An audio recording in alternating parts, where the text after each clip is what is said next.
Morning class 11। तो आज भी हम अपना लेसन 3 ही कंटिन्यू करेंगे। थोड़ा सा पहले का, जैसा कि हम हमेशा करते हैं, थोड़ा सा पहले का रिवीजन देख कर लेते हैं। तो हमने देखा कि जो टूट था उसकी जो जब उसकी डेड बॉडी को स्कैन किया गया तो कई सारी चीज़ें काफ़ी मतलब एक आश्चर्यजनक चीज़ें सामने आई। और लेकिन जो राइटर है वो ये कहना चाह रहा है कि जो टुटकी जो सीटी स्कैन किया गया, उसकी बॉडी के जो एक्सरेज किए गए, क्या उनसे जो आज के जो 2 इम्पॉर्टेंट क्वेश्चंस हैं कि उसकी डेथ कैसे हुई और उसकी डेथ के बाद उसकी बॉडी के साथ क्या क्या हुआ, क्या वो चीज़ें आज उनके आंसर्स मिलना पॉसिबल है। तो इन्हीं चीज़ों को हम आगे कंटिन्यू करते हैं कि और क्या क्या चीज़ें उसके बारे में सामने आ रही हैं, क्या क्या चीज़ें पता चली और फिर उसकी बॉडी के साथ क्या क्या करा गया। So let's continue. A CT machine scan the mummy head to toe. जो सीटी मशीन थी उसने मम्मी को हेड मतलब सिर से लेकर अंगूठे तक उसको स्कैन किया, creating 1700 digital x-ray images in cross section. और उस मशीन ने उसकी डेड बॉडी के मतलब उसकी मम्मी के 1700 डिजिटल एक्सरेज किए क्रॉस सेक्शन में। Tut set scan in 0.62 millimetre slices to register its intricate structure. Tut के हेड को 0.62 मिलीमीटर की स्लाइसेस में कर रजिस्टर किया गया ताकि उसकी इंट्रिकेट जो उसकी जटिल संरचना है उसके बारे में अच्छे से पता चल सके। Takes on eri detail in the resulting image. और जो स्टार्टिंग में जो उसकी डिटेल थी वो काफ़ी स्ट्रेंजिंग थी। इरी मीन्स स्ट्रेंजिंग। जो इसकी रिजल्टिंग इमेज थी मीन्स जब टूट के हेड को स्कैन किया गया उसकी जब फाइनल इमेज आई तो वो काफ़ी स्ट्रेंज थी। But with its entire body similarly recorded a team of specialists in radiology, forensics and anatomy began to probe the secrets that the winged goddesses of a gilded burial shrine protected for so long. जब टुटकी पूरी body को इसी तरीके से मतलब CT scan के द्वारा record किया गया और team of specialist in radiology, जो टीम थी जो स्पेशलिस्ट थी रेडियोलॉजी मीन्स एक्सरेज में, फॉरेंसिक मीन्स होता है वैज्ञानिक जांच की, मतलब जो स्पेशलिस्ट थे जो रेडियोलॉजी एक्सरेज में फॉरेंसिक जो वैज्ञानिक जांच की जाती है किसी भी अपराधी को पकड़ने के लिए, एंड एनाटॉमी और जो शरीर रचना विज्ञान होता है उसके जितने भी स्पेशलिस्ट थे, begin to probe the secrets that the winged goddesses of a gilded burial shrine protected for so long. उन्होंने इस बात का सीक्रेट, उन्होंने ये सीक्रेट बताया दैट द विंगेड गॉडेस की एक पंखों वाली देवी है of a gilded burial shrine protected for so long, वो इस सोने की बने हुए ताबूत की कई समय से रक्षा कर रही थी। The night of the scan workman carried Tut from the tomb in his box. जिस रात स्कैन किया गया उस रात जो मजदूर थे वो टूट की मतलब उसकी मम्मी को उस कब उसके टॉम में से निकालकर एक बॉक्स में निकालकर ले गए। Like pallbearers they climb a ramp and a flight of stairs into the swirlings and outside. जैसे कि एक अर्थी ले जाने वाले होते हैं, पैल बियरर्स मीन्स अर्थी ले जाने वाले, दे क्लाइंब ए रैम्प, पहले उन्होंने एक रैम्प के ऊपर एक रैम्प के ऊपर चढ़े, and a flight of stairs, फिर उसके बाद वो सीढ़ियाँ चढ़े, इनटू द स्विलिंग सैंड आउटसाइड, और उसके बाद वो एक जो रेत का भंवर था, स्विलिंग मीन्स जो भंवर था बाहर रेत का, वहाँ पर पहुँचे। Then rose on a hydraulic lift into the trailer, फिर एक ट्रेलर में रखी हुई जो हाइड्रोलिक लिफ्ट थी उस पर वो चढ़े। दैट हेल्ड द स्कैनर, जिसमें उस स्कैनर को रखा हुआ था, मीन्स वो उस स्कैनर को जो जिस लिफ्ट में, जिस हाइड्रोलिक लिफ्ट में रखा हुआ था उसमें लेकर उस बॉडी को चढ़े। 20 minutes later 2 men emerged। 20 minute के बाद 2 व्यक्ति आए। Sprinted for an office nearby. उन्होंने वो तेज़ी से दौड़कर पास के एक ऑफिस में गए। स्प्रिंटेड मीन्स तेज़ी से दौड़ना। And return with a pair of white plastic fans, और अपने साथ 2 जोड़ी वाइट प्लास्टिक फैंस लेकर आए। The $1 million scanner had quit because of sand in A cooler fan. जो $1 million मीन्स जिसकी कीमत अरबों खरबों में थी, उस स्कैनर ने काम करना बंद कर दिया because of sand in A cooler fan, क्योंकि उस कूलर फैन में मिट्टी घुस गई थी। कर्स ऑफ द फेराव जो अ गार्ड नर्वसली। एक गार्ड ने धीरे से मजाक करते हुए कहा कि ये फेराव का कर्स है, उसका श्राप है। Eventually the substitute fans work well enough to finish the procedure. धीरे धीरे जो सब्स्टिट्यूट जो 2 फैंस लाके रखे गए थे अलग से, उन्होंने उस काम को अच्छे से किया। टू फिनिश द प्रोसीजर, उन्होंने काम करना शुरू कर दिया, और जो प्रोसेस था उसकी बॉडी को स्कैन करने का या जो भी उसकी बॉडी को करने का जो भी काम था वो अच्छे से हो गया। After checking that no data had been lost, the technicians turn over to the workman. ये देखकर पहले अच्छे से ये जांच परख करके कि कोई भी डाटा गुमा नहीं है, कोई भी डाटा मिसप्लेस नहीं हुआ है, द टेक्नीशियंस टर्न टूट ओवर टू द वर्कमैन। जो टेक्नीशियंस थे उन्होंने टूट को उन मजदूरों को वापस कर दिया, उनको हैंड ओवर कर दिया। Who carried him back to his room, और वो उनको उस टूट को वापस उसकी कब्र। Less than 3 hours after he was removed from his coffin, the pharaoh again rested in peace where the funerary priest had laid him so long ago.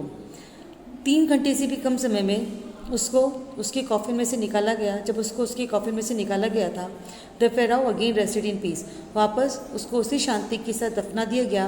Where the funerary priest had led him so long ago, जहाँ पर funerary priest मतलब जो अंतिम संस्कार करने वाले जो साधु लोग, सन्यासी लोग थे, उन्होंने उसको बहुत समय पहले दफनाया था। Back in the trailer a technician pulled up astonishing images. उस ट्रेलर में वापस लौटने के बाद उस टेक्नीशियन ने काफ़ी सारी आश्चर्यचकित इमेजेस निकाली ऑफ टूट की ऑन ए कंप्यूटर स्क्रीन के ऊपर।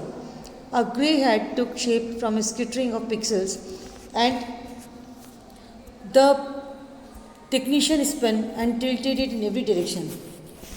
बाद में जो ग्रे हेड था, मीन्स जब उसकी इमेज को वापस जब उस टेक्नीशियन ने उसको जब कंप्यूटर स्क्रीन पे डाला तो कई सारी जो सरप्राइजिंग इमेजेस थी वो सामने आई। A grey head took shape from a scattering of pixels. जो ग्रे कलर का जो एक सिर था, वो जो पिक्सल्स मीन्स जो कई सारी छोटी छोटी इमेजेस में जो दिखाई दे रही थी, जो बिखरा हुआ पड़ा था। स्केटरिंग मीन्स जो बिखरा हुआ पड़ा था, उसने एक शेप लेना शुरू कर दिया था।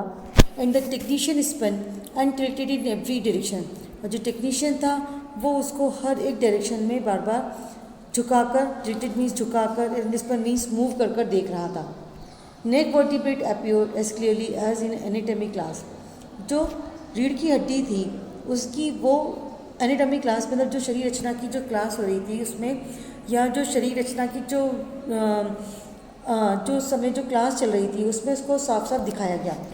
Other image reveal a hand several views of the rib cage. जो बाकी की इमेजेस थी उसमें एक हाथ दिखाई दिया, several views of the rib cage, साथ ही साथ जो पसलियों की जो पसलियाँ थी उनकी कई सारे व्यूज़ दिखाई दिए। And a transaction of the skull, साथ ही साथ जो खोपड़ी थी उसकी जो सर्जरी की गई थी वो भी दिखाई दी। But for now the pressure was off, लेकिन अब जो प्रेशर था, जो दबाव था, वो ख़त्म हो चुका था। Sitting back in his chair, Zahi Hawass smile, visibly relieved that nothing had gone seriously wrong. अपनी चेयर पे वापस बैठते हुए ज़ाही हवास, जिनके बारे में हम पहले भी पढ़ चुके हैं, जो एक उसके सेक्रेटरी जनरल थे, उन्होंने विजिबली रिवील, जिनको देखकर ये साफ साफ जाहिर था कि वो बहुत ज़्यादा अपने आप को आराम मतलब रिलैक्स्ड फील कर रहे हैं। That nothing had gone seriously wrong, इस बात को कि कोई भी काम वाकई में बहुत ज़्यादा गलत नहीं हुआ था। I didn't sleep last night not for a second he side, क्योंकि उनको ये था, क्योंकि वो ये कह रहे थे कि मैं लास्ट नाइट बिल्कुल भी नहीं सो पाया। I was so worried but now I think I will go and sleep. मैं बहुत ज़्यादा चिंता में था कि जो मम्मी है उसका क्या होगा, या उसकी जो इमेजेस हैं वो दिखाई देंगी क्या नहीं। But now I think I will go and sleep, लेकिन अब मुझे लगता है कि मैं जाकर सो पाऊँगा। By the time we left the trailer descending metal stairs to the sandy ground the wind it stop. उस समय तक जब हमने ट्रेलर को छोड़ा, हम जो धातु की बनी हुई जो सीढ़ियाँ थी, जब हम उससे नीचे उतर रहे थे टू द सैंडी ग्राउंड, उस जगह जो उस ज़मीन पर जो बहुत ज़्यादा रेतीली थी, द विंड इट स्टॉप, जो हवा थी जो बहुत बुरी तरीके से चल रही थी वो अब रुक चुकी थी। द विंटर एयर ले कोल्ड एंड स्टिल, अब जो ठंडी हवा थी, वो जो सर्दियों की जो हवा थी, अब वो ठंडी हो गई थी और शांत हो गई थी। लाइक डेथ इटसेल्फ, जैसे कि डेथ होती है। In this valley of the departed, इस सुनसान जो बिल्कुल एक सुनसान घाटी थी उसमें, just above the entrance to Tut's स्टोम स्टूड ओरियन, टुट की जो कब्र की जो एंट्रेंस थी जहाँ से घुसा जाता था, उसके बिल्कुल ऊपर Orion, the constellation that the ancient Egyptians knew as the soul of Osiris. जो तारों का एक जो समूह होता है वो एक एंशिएंट इजिप्ट में जिसको कि ओसिरिस के आत्मा के रूप में जाना जाता था, वो खड़ा था। The God of the after life watching over the boy king, और वो था मृत्यु का देवता और वो उस लड़के की देखभाल कर रहा था। जैसे कि हमारे यहाँ यम को मृत्यु का देवता मानते हैं, उसी तरीके इजिप्ट में ओसिरिस को मृत्यु का देवता माना जाता है। सो क्लास 11th हमने हमारा ये लेसन यहीं पर ख़त्म हो जाता है।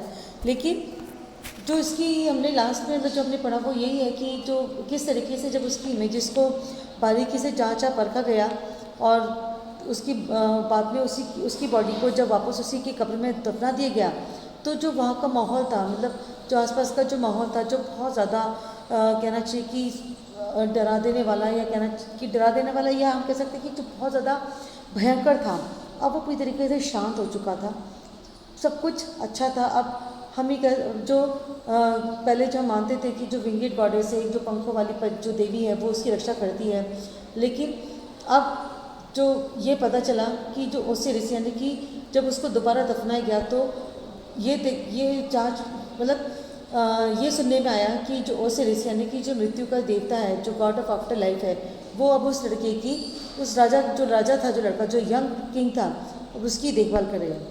सो hope you have understood this lesson, आपको ये समझ में आया होगा।